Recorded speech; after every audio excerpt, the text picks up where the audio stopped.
जय सोमनाथ। नमस्कार। वंदे मातरम। मेरे प्यारे दोस्त, हम आज बात करेंगे बिजनेस के बारे में, वो भी डबल मुनाफा वाला बिजनेस की, वो भी जीवन जरूरी। लोग बोलते हैं कि सस्ता माल बेच के क्या कोई करोड़ों कमा सकते हैं। मेरे प्यारे दोस्त, मना किसने किया और किसने कहा आप नहीं कर सकते?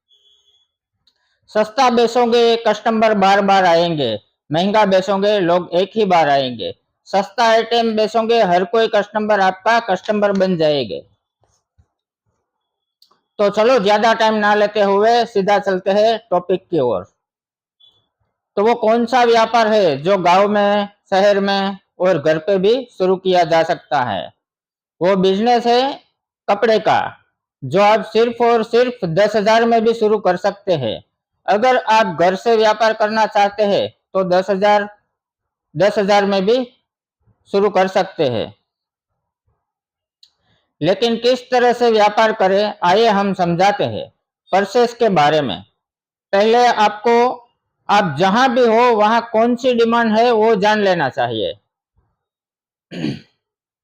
बस यही छोटी छोटी बातों का ख्याल रखना है आपको।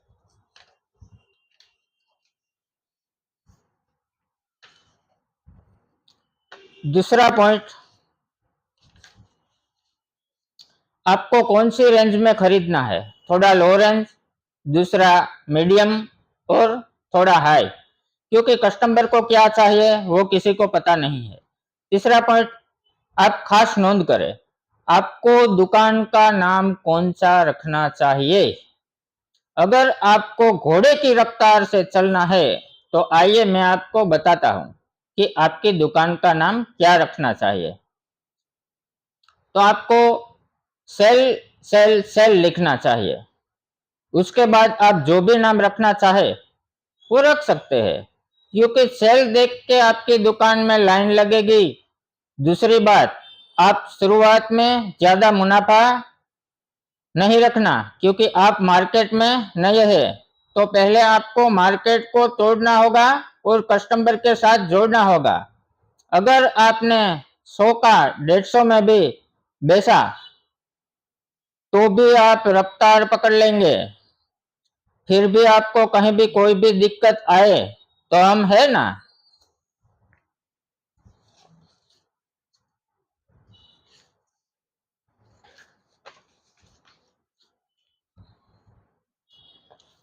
बस आप खरीदी करते समय सोचे समझे बिना जो हाथ में आया, आपको अच्छा लगा, उठा लिया।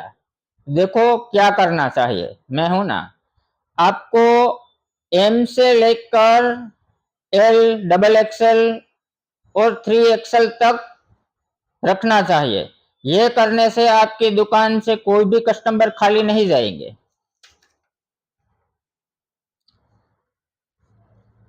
तो मिलते हैं नेक्स्ट वीडियो में। नमस्कार। जय सोमनाथ। जय सोमनाथ। धन्यवाद।